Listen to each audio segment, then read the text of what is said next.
Bethany TV, for health.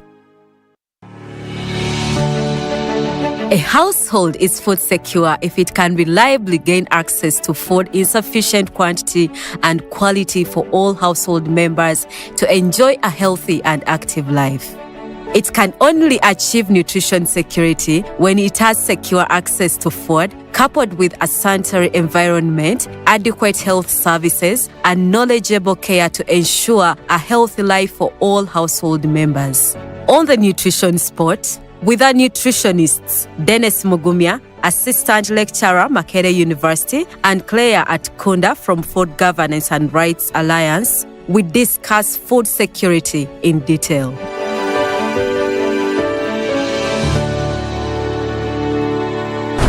Bethany TV, for health.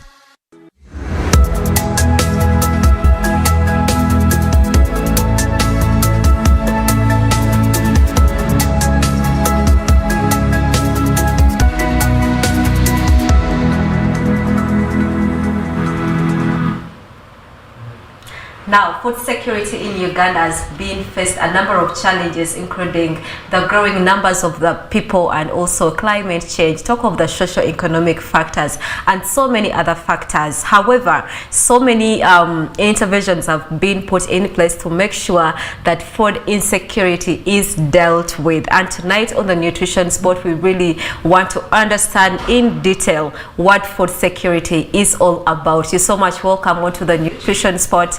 My name is Giftina Kayinga with my guests in the studio, Dennis and Atukunda. We're going to be discussing food security and how does it impact or affect our nutrition status. Well, if you are watching Bethany TV live, kindly go on to our different social medias, get hold of your phones. I believe you have your phones with you, so get hold of your phone and go on YouTube, Bethany TV.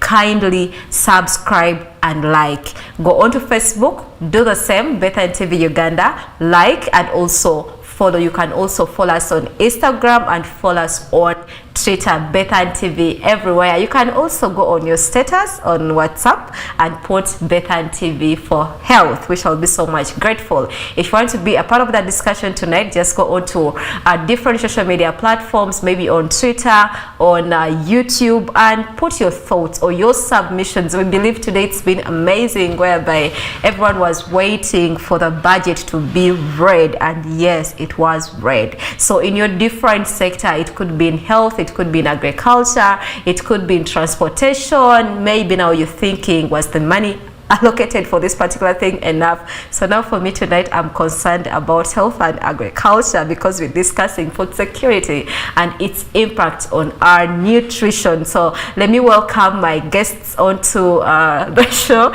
to say hello, and we get deep into what food security is all about. Dennis, you're so much welcome. Greetings to the viewers of Bethany TV. Thank you so much, Gift. I welcome all of you to this show. My name is Mugumya Dennis from Makerere University, a nutritionist. And I welcome tonight's topic, which is food security, where we are going to talk about it in detail. How do you achieve food security in your household? You as an individual, because you might be a student, you might be living somewhere. So food security is so broad that channels all the way from an individual to household level and international level, as we shall see. And international level. Yeah, actually. Thank you so someone much. Might be wondering, why should we have nutritionists talk about food security? Of course, food security, for one to achieve nutritional security, it must be food secure. So you see, it is actually very good bond. Yeah. Thank you so much. Atukunda, you're so much welcome. Thank you so much, Gift, for having me. Good evening, listeners. My name is Claire Atukunda. I am a program manager, food governance at Food Rights Alliance. Food Rights Alliance is a coalition of over 40 international, national, and local civil society organizations that work to advance the right of food in Uganda. Talking about food security is very interesting. Wow. It is something that we talk about in the background, but coming to media to actually address these issues and speak to people out there about food security is amazing. Thank you so much for having me once again. Thank you so much. Like I said, that efforts have been put in place to make sure that the challenges that have faced food security are being addressed. And well, we want to add on a voice, and I believe also the government is working so hard to make sure that all these challenges are being addressed and also are dealt with. I believe some of you were like, no, those things of food security, making sure that every household has access to food, they're for the rich people. No, they are not for the rich people. Everyone, Atukunda has just mentioned that everyone has a right to having food, and food in its proper measures. So now let's understand what it is about food security. Back to you, Atukunda. Yes, food security in simple terms, it is that you have adequate food in terms of quantity, in terms of quality, and this food should be culturally acceptable to you. You know, you can have a lot of food, but food that you can't eat, you know. Okay, you're mentioning, I think like 3 or 4 things. Yes. That it has to be in the right quantities, quality, and it has to be culturally acceptable to you as a person. Can you explain a bit? Yes. So quantity, it is that you're eating food in the right measure. That you're not eating more of one and less of the other, or you don't have anything to eat at all. Okay. Because also looking at, we know that some people go hungry with nothing to eat at all. So in terms of quantity, it is that you're eating the right measures of food, that you are satisfied, that you're okay, you know. Then when we come to quality, it is that you're eating food that actually can add to your body in terms of nutrients, that is safe for you to actually consume. Because even if you have a lot of food, if it is not safe for you to consume, it is still not food. It will not benefit the body. Yes. So when we look at quality, those are the dynamics we are looking at. And then when we look at also cultural acceptability or personal preferences, if I may talk about that, the food you have meets your personal preferences. Okay. Because we also know instances where people, you visit a place and you literally can't eat their food. So because you don't like the food, or because you're not used to the food? You're not used to the food. And you can imagine, like, if I, Claire from Western Uganda, go to Northern Uganda, I may have a catastrophe on my hands, because the food system there is very different. Yeah. Yes. The foods on the market are different. The foods I'm used to are different. So even while I can access food and it's available, I can't consume it.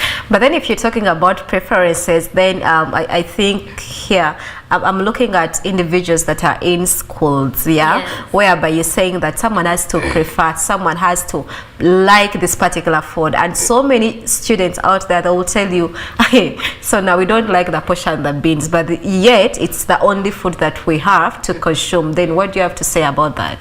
Yes, going out of space, that sometimes we are constrained. Okay. But if we are talking about real nutrition security and food security in its entity, it is that even schools should be meeting those needs. And that is why you find that some schools have actually adopted it. If you find some, yes, they might not meet your preferences 100%, but at least they have like they have advanced to know what do students like to eat, how can we explore into you know, arranging meals that are helpful to them, that actually make them happy. Yeah. And of course, as we go into policies, we are going to look at the policy environment around school feeding and how it impacts all that. That will be very nice. I believe maybe teachers, head teachers, principals are watching us right now. You are watching the Nutrition Sport, and this is Better in TV for you. So we want to understand the current state of food security in Uganda, and I'll go to Dennis to make us understand how is it like in Uganda. Are we okay? We're doing a good job, or we just trying? Yeah, thank you so much, Gift. And maybe to first clear the air, when you talk about, you brought in an issue about kids in primary schools.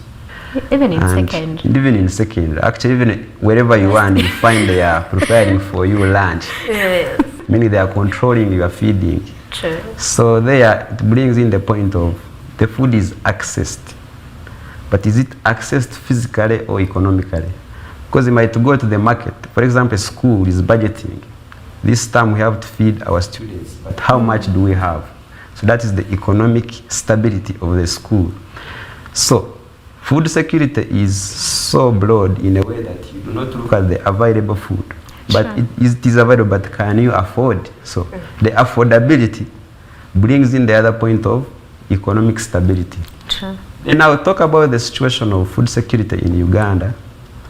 We lack good statistics whereby collecting all the statistics about the food security per household, like I said, it goes even up to an individual. Collecting, for example, the 24-hour call per individual, it is something so expensive.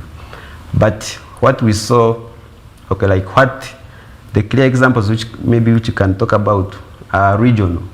We looked at something that was happening in northern Uganda, Karamoja, whereby they experienced a temporary food insecurity recently, where people were dying out of malnutrition. So it was so alarming, whereby Uganda, being known as an agricultural country, but suffering something like that, whereby we have an equal distribution of the food. We have the food baskets in Western Uganda. These are districts which are producing too much food. But then, I know it's pointing the other side. okay. Interesting. So, meaning there is that thing whereby we cannot shift the food from where it is being From one produced region to another. to another. True. And then you talk about the stunting levels in Western Uganda. In Western still? Yes, because Okay. now Western Uganda is the one leading in the levels of stunting. But when you look at the production of food, it is the food basket. So here, there are so many factors explaining this, whereby you might find people in Western Uganda are majorly producing food to be sold in Central, leaving actually nothing for the kids to feed on. So all those points, when you try to merge them up, there is that unequal distribution of the food production in Uganda. And again, parents are even trying to sell the little they have to get maybe money for their children, maybe to go to for school other and things. for what. Yeah. Every- The food, you can afford the food, you can utilize it, but all those factors, are we at a state of us having them put into consideration apparently in Uganda? But well, we can still break down the different challenges and address how best we can deal with each one of them. So I earlier mentioned about the overpopulation, like the numbers are increasing on a daily. So what do you think, Atukunda, we can do to make sure that there is even equal distribution irrespective of the rising numbers? Population growth is real in Uganda.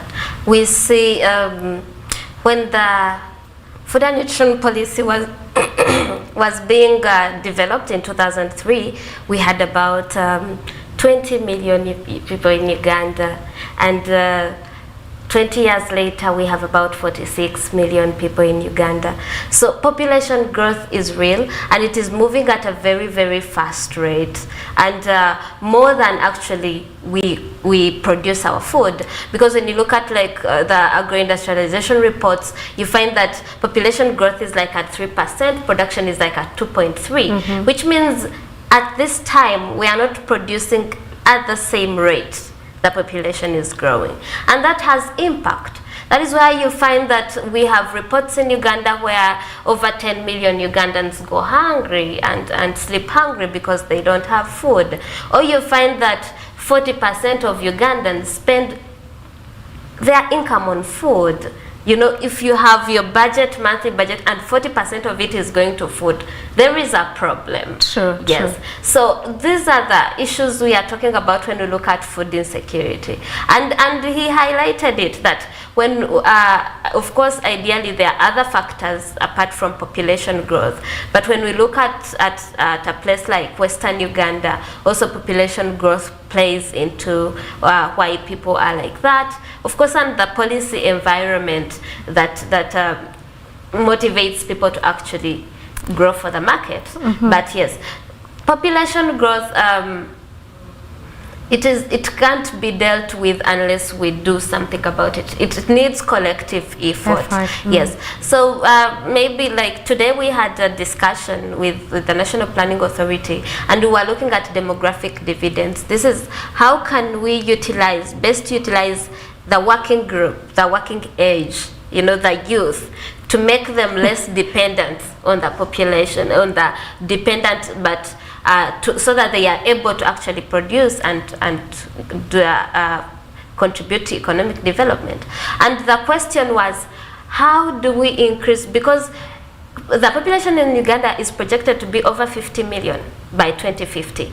So actually you see how, not actually 50 million, over. Depending on food, then there is a problem. Yes. So, and Dennis mentioned, and then he was like, this is from individual to family to a household, and then to community, then to national, and then we shall go to international. So what do you think as individuals we can do to make sure that there is enough food production to cater for the increasing populations? Yeah, I will first give a scenario whereby I said we have a food basket in Western Uganda. We have enough you food like production. Western Uganda, okay. It's just known. Yes, yes. They are good at food production. Okay. But then again, they are the ones leading in stunting of children under 5 years. And recently we had a study whereby we are looking at the nutritional status of lower primary. And we found out that the major challenge is the household being large. This is a family which is having maybe more than 6 children. They are sending maybe 4 to one primary school. This primary school doesn't cook lunch, meaning it's the same family that will again pack food for the 4 kids going to school. So why can't they suffer from food insecurity?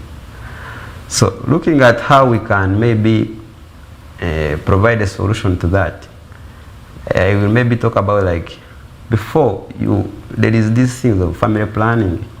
Can you sustain the children you have? Because the children might be there available. They will dig, they will cultivate, then you will produce the food. But we have already seen that even the food they produce, they are not going to. Maybe, okay, it might be enough, but they are not going to eat it because they have to sell it to get the money to take for school. So poverty, there are other ways of fighting poverty, so that maybe now we can support the children we have. That is one solution, family planning. Because we have already seen it here in Kampala. Those people who are in apartments, maybe the students in hostels and so on. Sustaining a family of 4 children in Kampala, it is something so strenuous. So the household number matters because it plays a very big role on the food security at even national level. So, but you earlier mentioned that in Western Uganda has the biggest numbers of stunting, especially for children below the age of 5 years. So what could be the other vulnerable groups or populations that are having challenges with these food insecurities and also challenges with malnutrition? Oh, well, when we talk about vulnerability to food insecurity, we are looking at factors that put one at risk of being food insecure. Like factors that are putting one at risk of maybe starving. We look at, for example, I've already looked at children who are below 5.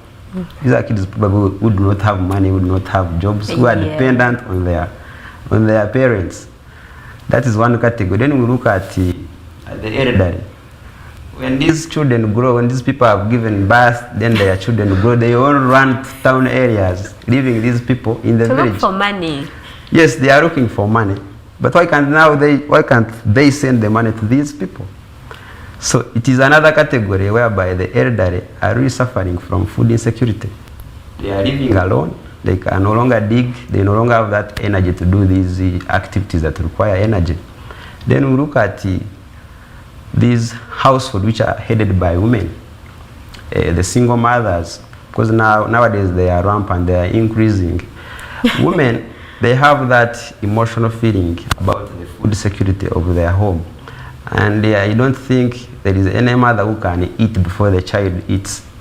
So they have that feeling, and of course they need support from their husbands. They need support from the community. But we have scenario whereby these mothers have been divorced, maybe their husbands have died, or they do not have the access to the assets which maybe would have helped them to provide enough food for their family in terms of land. A mother might be planning to dig a certain acre of land to provide enough potatoes for the family, whereas the husband is planning coffee. So the family will not eat coffee. Yes, they can sell coffee to buy posh, but those are things that come later. Yes. Because it might meet other challenges. So those are some of the vulnerable groups, the single mothers, the children, and the elderly. Maybe. I would like to think that all women of reproductive age are actually vulnerable. Really? To food insecurity. And maybe reason. Uganda and Africa at large, we are more culturally founded people. That our cultural norms and social norms, they pin a woman to be the sole contributor at household level to food security. They are the preparers of the food, you know, you are the caretaker. By that fact that you're the caretaker, so, and our social and cultural, maybe should I say societal roles, they tend to tell us that, you know, you cannot eat before your man is served. You know, you cannot eat before your children are served. Should we go against the odds? So it is that these are societal roles, and so the woman is always put last when it comes to what are your food and nutrition needs. And that is why they are very vulnerable. And also looking at the factors that he highlighted. Even the cultural aspect. Yes, we don't have control over resources. Women don't have control over resources. And even if you have control, you don't have ownership. And all those are different factors that actually you need first ask for permission that should I use this piece of land for this particular thing. And then you also look at gender-based violence that comes out of food that you have produced, and the man is like, all this food is mine because, you know, I paid bride price. So what can you do? And these are very serious matters that actually affect women in the agri-food system. That when you look at all that, but also expanding from women, another group that is actually vulnerable to food insecurity, and is increasing at a very fast pace are the urban poor. Uganda in its own making has not had strategies to meet food for the urban people, and yet urban areas are increasing at a very fast rate in Uganda. So we don't have any strategies to say how are we going to feed the poor, the people who are coming to towns. What is the mechanism? There are no mechanisms. Maybe that's why you talked about the policies that should be put in place. And that is why I said policies play a very big role, because if you don't have land to farm on, and yet we are saying agriculture is the primary, you know, source of food for Uganda. So what are we putting in place? Thank you so much. To those that are watching Bethan TV, thank you so much. We're discussing food security in Uganda, and we're emphasizing the different components that food has to be utilized well, food has to be accessible, and food has to be, you have to be able to utilize the food, you have to be able to utilize it, it has to be available. So putting all those factors into consideration, look at maybe in your community, are you accessing the food? If you have access to it, are you able to utilize it? So all those things, and let us know what you think about the situation in your home area or in your community. Well, if you are watching us on YouTube, make it a point to let us know where you are watching us from, and if you are watching us on Facebook, also make it a point to make us understand that you are watching Bethan TV, and give us your thoughts and your contributions on the status of food security here in Uganda. You are still watching the Nutrition Spot, and I'm with Dennis and Atukunda tonight on the show. Let's get into a very quick short break. We're going to come back with more details on food security towards our nutrition.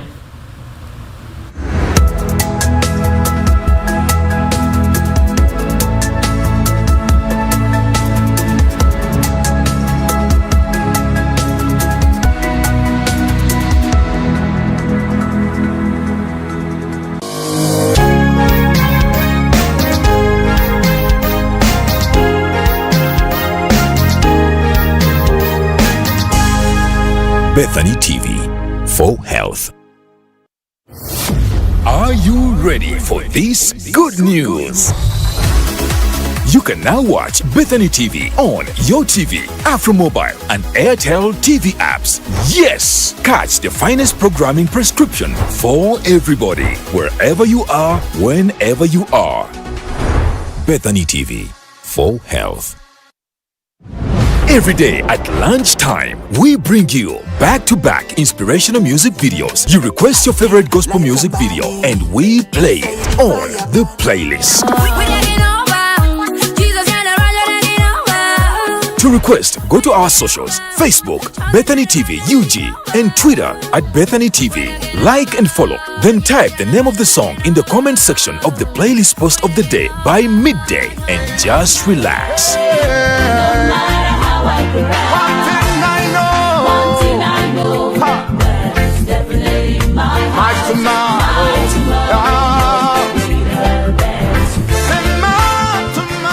Bethany TV for health. Win, win, win! Win a Bethany t-shirt and cap, cash and other prizes. Just answer our question of the day. Every time the presenter asks the question of the day, or when you see it, be among the first 20 people to respond on our social media platforms. Make sure you like and follow our Facebook and Twitter pages at Bethany TV Uganda. Then post the right answer in the comment section, providing the time the question was asked on Bethany TV, the program and the show presenter that asked the question. Was it on The Healthy Morning, on Be Hopeful, or the playlist? The winner of the day will be announced on the Sunset Lounge at 5 p.m. every weekday. Watch Bethany TV and win big. Your perfect ignition for the day's inspiration prescription is on The Healthy Morning. Start your day informed about top stories, health, tech, and travel news as we give you the day's weather and traffic, business analysis, and sports updates. Healthy Morning, every weekday at 6:30 a.m. on Bethany TV. Bethany TV for health.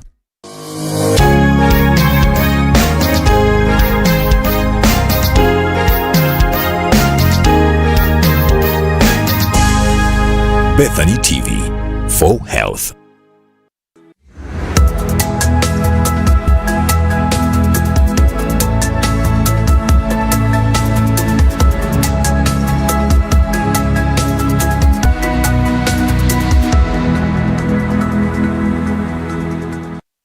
Thank you so much for watching Bethany TV. It is the Nutrition Spot. My name is Giftina Kainga.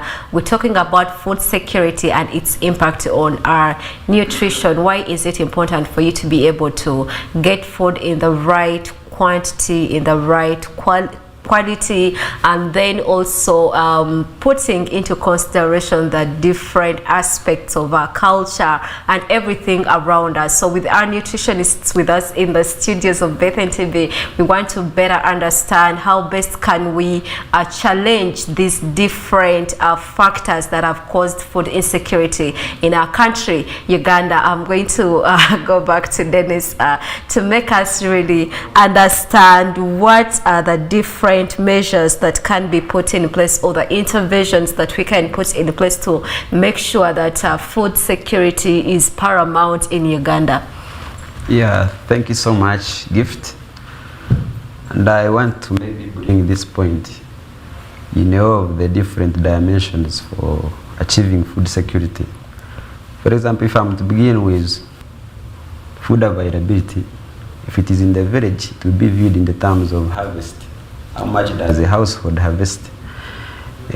Are you practicing subsistence farming, or are you doing a large crop production? So I was reading, for example, in Kenya, they have what they call them food stores, which we lack here in Uganda, whereby people can easily store up their produce. Okay, the country can store the produce in preparation for maybe if there is anything like a hunger, or what happened in Karamoja. If Uganda had a food store, it would have been so easy to solve such a problem. So the country can put up food stores for the surplus food, because we have already seen that we are producing enough. Recently, Uganda has been stuck with 23 million liters of milk. whereby this milk is supposed to be exported. And yet here in Uganda, we still have people who cannot access milk. So you might find it's there, but it is expensive. So Uganda needs to provide, to construct a food basket, a food store, so that we are ready for such challenges. If there is any food aid, if you want maybe to do a food ration in a certain refugee camp and what, we have a certain store, not just first calling for, they used to call them what in COVID? Donations. You're calling for donations. Yeah, you're waiting for these rich guys say, I have given you this. Yeah. So if you have a food store, it is actually easy for even these people who are coming in with aid store in. Then for accessibility in terms of economic status, because that's where we view it from. Yes. Food on the market. Yes, you can see it physically, but you cannot touch it when it comes to economic wise. You don't have money. Here we can maybe improve the employment status, because she has already talked about the urban poor. People are here in urban centers, unemployed, or what we call informal employment. You are there, you don't know when the work will come. You just wake up, you be like, let me go to town. Maybe some guy will call me to carry some items and I get money. We saw that very many people, very many men, over 2 million people here in Uganda are riding borders as their source of money. That is informal employment, because on any normal day you can wake up and you have no customer. Or on any normal day you can wake up and maybe the tire is off. So that is informal employment, and that's where actually most Ugandans are employed. It is not constant, it is not consistent. And for you to be food secure, you must be having a constant supply of food and money. And maybe for utilization, that one deals with the hospitals. Do we have enough healthcare services in the country? Because people might be eating, but again they are having chronic conditions which do not allow them to process and maybe to digest well and utilize the food they eat. So definitely they will again undergo the thing called food insecurity. And maybe for the stability of the general food chain, we look at like things like transport. Recently, the road leading to Western Uganda at River Katonga was damaged. So meaning all the supply of the food going to Kampala, going to Mbale, going to Northern Uganda had to be put at a halt. Or you had to use another expensive route via the Sembabule route. So meaning the road network has to be strengthened to ensure there is constant supply of food on the market. Because we do not want these price fluctuations every time. You wake up, you go and buy your kilogram of posho at 2K, then tomorrow you come and they tell you 4K. It's 4K. Definitely.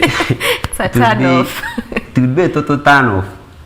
All these things actually we faced them in COVID, and I hoped it was like an eye-opener for the government and maybe Uganda at large. Because we just woke up from one day and you were like, today transport has doubled, because you will have to pay for the space where you are not sitting.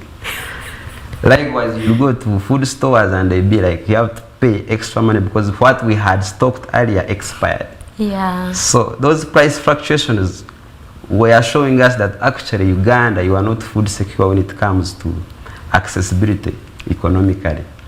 Yeah.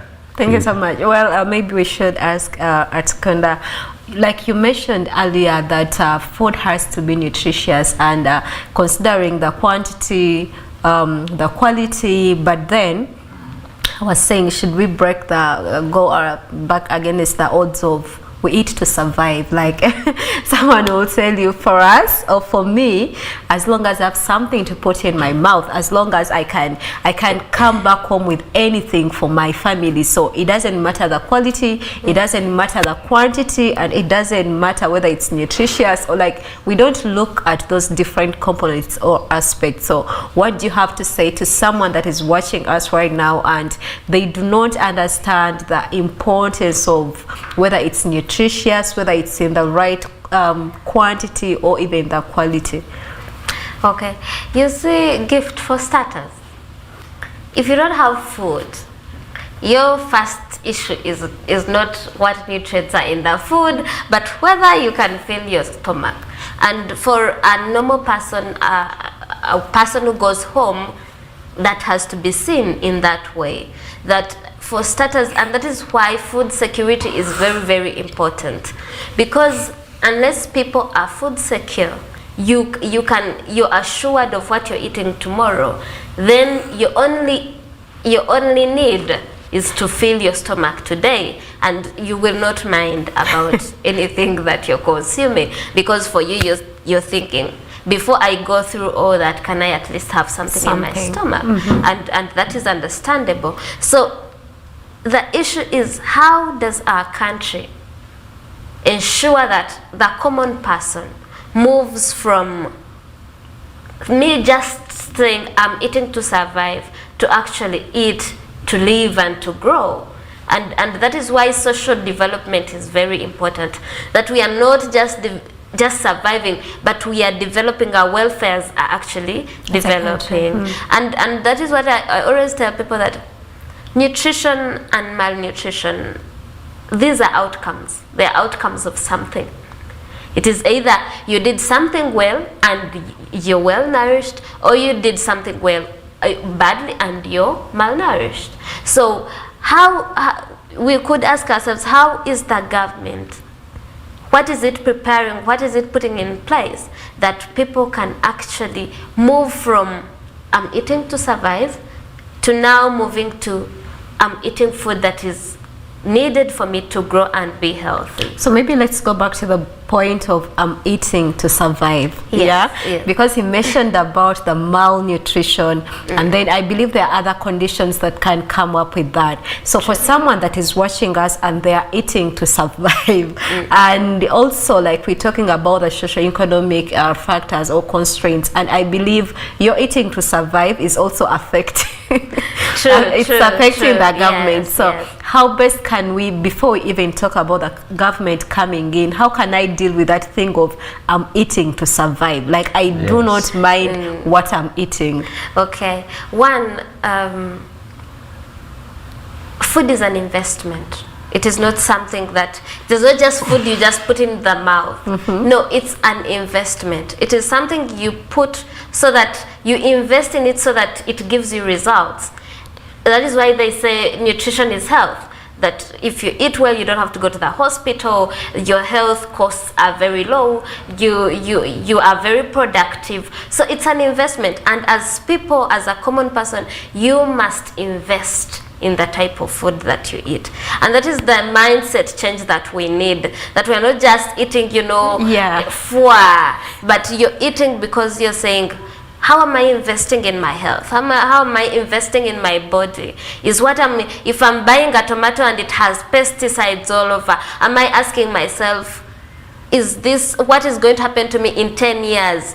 Will what I'm investing maybe in land or plots, will it come back now into medical bills? So that is the mentality we need to know, that yes, we know that food may not be accessible, but for the little that you can access please consume the right food.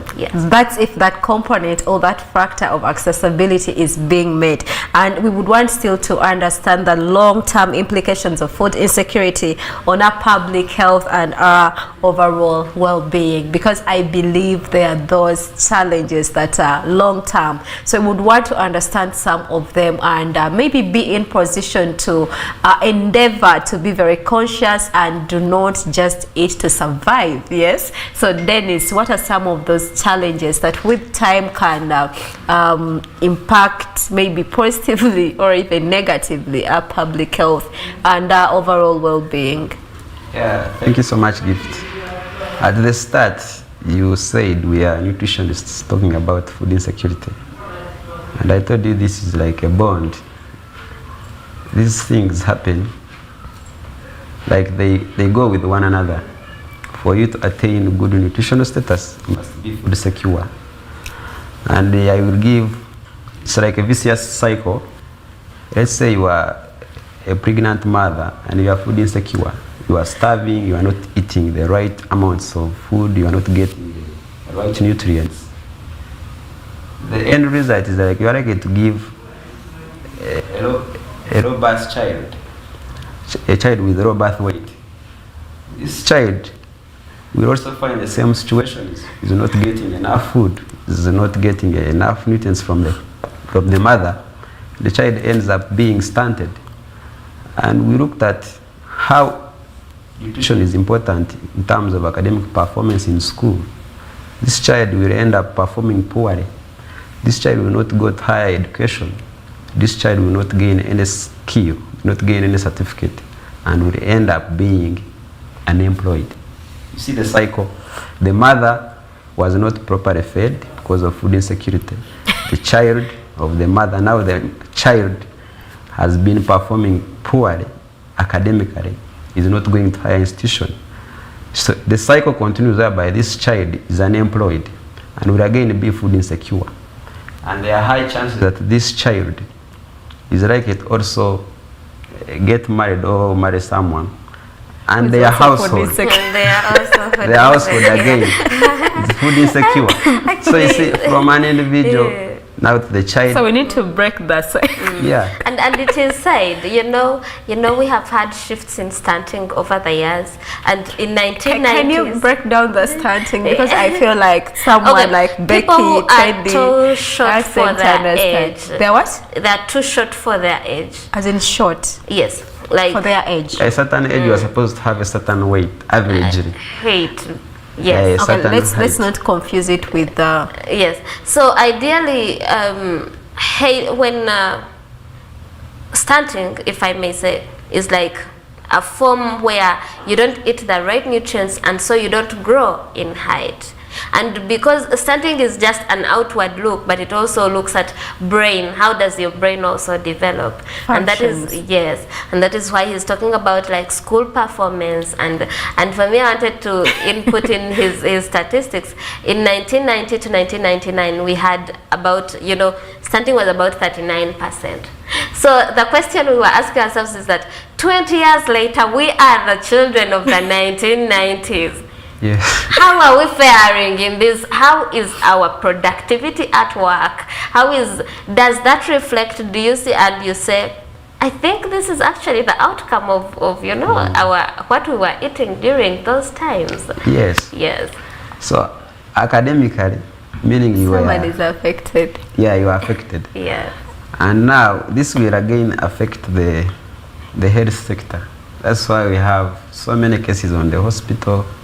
Then again now this health sector, instead of the government channeling money maybe to other services, they're investing it in health.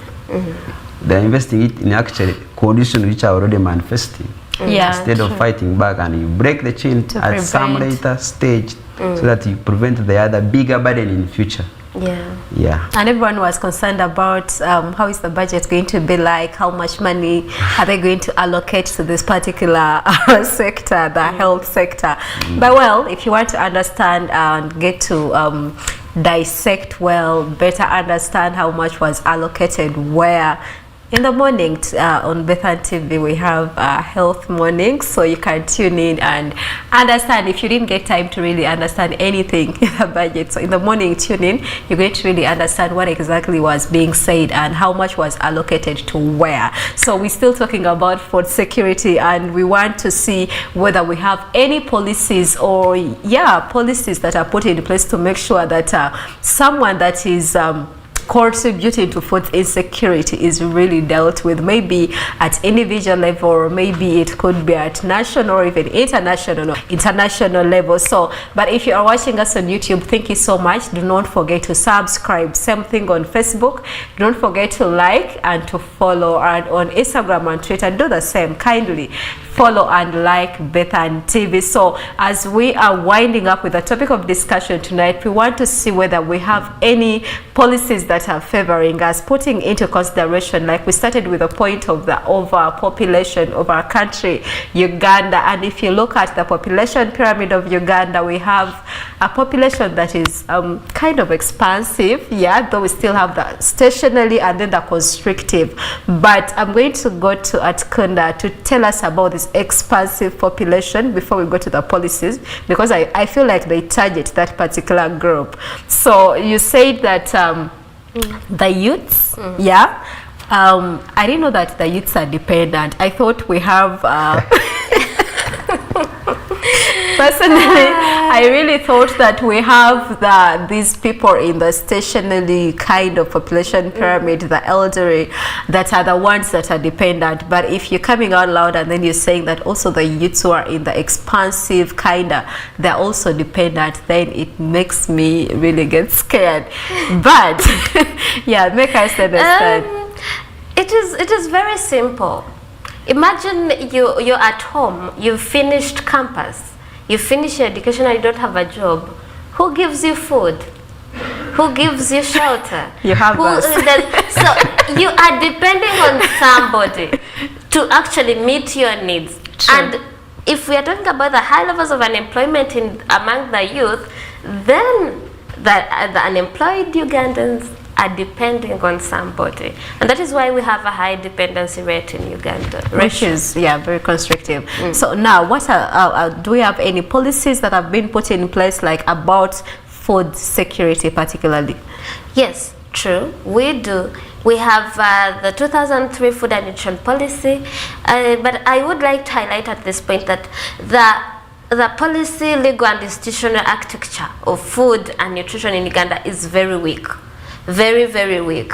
And while we have these laws, we also have laws that are, should I say, divergent. So you have these contradictory policies that are in there. So this is an aspect that food security, when we talk about food security, you are minding about the local economy. You're minding about the person at the household level. Then you also have things like the agriculture policy that is telling you, produce for the market. Yeah. And that is why earlier we highlighted that people produce food, but they sell it. And it doesn't just happen like that. It's because the enabling environment has populated, it has showed it so that people can find it better to produce and sell than produce and consume. They actually sell the best. Yes, you sell the best and live for yourself. So it is all about the policy environment. We do, and currently we are pushing for the review of the 2003 food and nutrition policy. Like I told you, this policy was developed when we didn't have NCDs in Uganda. Stunting was very high, but also the population was very low. So we are not working in the same context, and that is why we are saying these policies have to be revised to actually be responsive to the needs of the people. Yes. Thank you so much. Under the challenges, when we were starting, we mentioned about climate change, and someone will tell you that increasing anger, maybe it's due to the different changes in the climate, or that kind of crisis that we have. So to you, Dennis, you talked about the food reserves that maybe Uganda as a country, it needs to enhance having these kinds of stores or reserves. So that is at maybe national level. Can we have the same maybe at a community based or individual based? Yeah, well, one thing I want to appreciate these days is at least the government is aware that kids were not eating from school.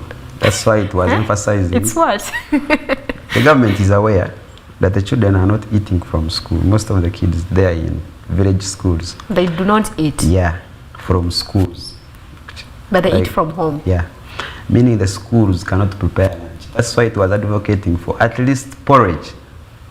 Because food security, you can imagine the child leaves home early in the morning, and at home they expect the child only at lunchtime. So meaning the child is only surviving on what he or she ate last night. So the government brought up that suggestion of at least the school should at least provide porridge as maybe as breakfast for these kids. And then again, all secondary schools, it is a must for them to prepare lunch for the students. That's a very good strategy. Then they were also advocating for mothers in working sector. At least you were supposed to have a breastfeeding room for the child, for those mothers who are having babies. That was also a very good strategy by the government. But then here comes an issue of the youth. Because now become youth. there is a lot of unemployment, and yet we are having so many graduates and maybe people who are actually willing to work. And another scenario is whereby these people do not want to go to the village. They want to be employed in the other white collar jobs. What would you advise? Which kind of advice would you give to the youth? Actually, the time is running so fast. Just in a minute. Yes, for the youth, one thing, one, you have to be creative, because you will not find a big job out of the blue. So you start small. You add on, you connect to people, they connect you to other places. So at the end of the day, you will find where you can be secure. So you just be creative and be open-minded, talk to people. Do not overlook jobs, do not overlook opportunities. Thank you. Yes. Thank you, Dennis. Yes, Claire, just in less than a minute, give us your the message maybe for the government or to anyone you would want to address it. Yes, I think for me the message is, and also looking at today being the budget day, yes, that Uganda should actually invest in food security. We should stop these ad hoc methods of addressing food security. At this point, famine in Karamoja should not be a surprise to us. These are things we should plan for. We should invest, allocate budgets for food security. Food security doesn't just happen, it takes effort.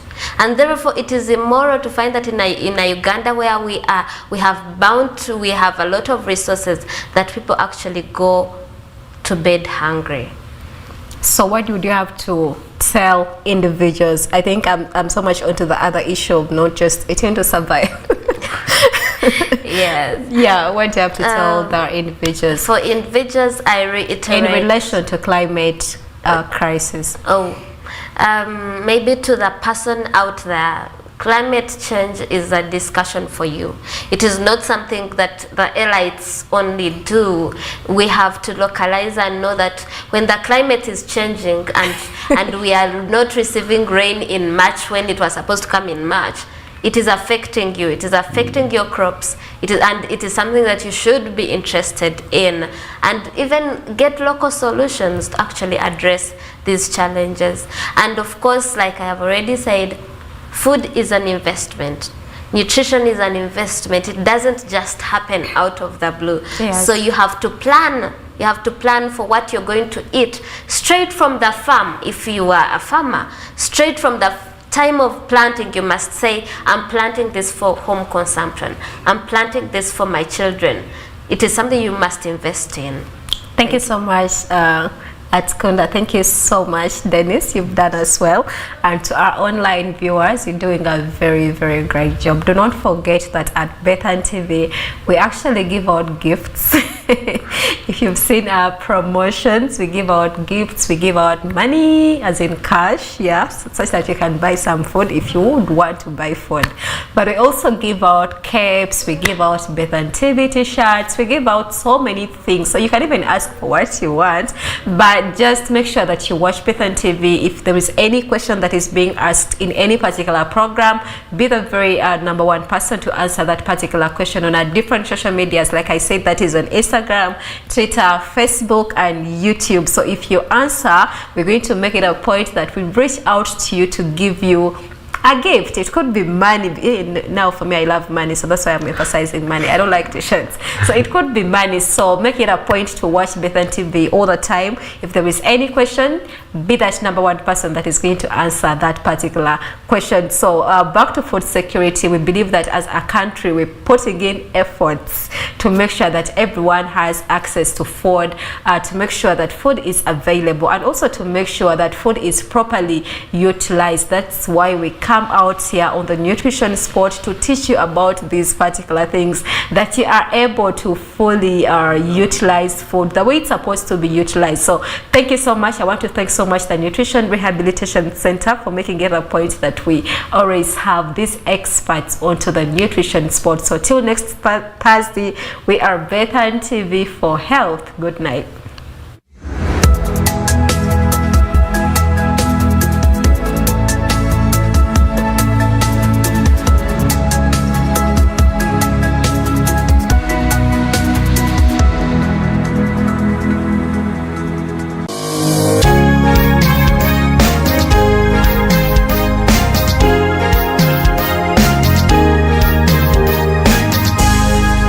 Bethany TV, for health.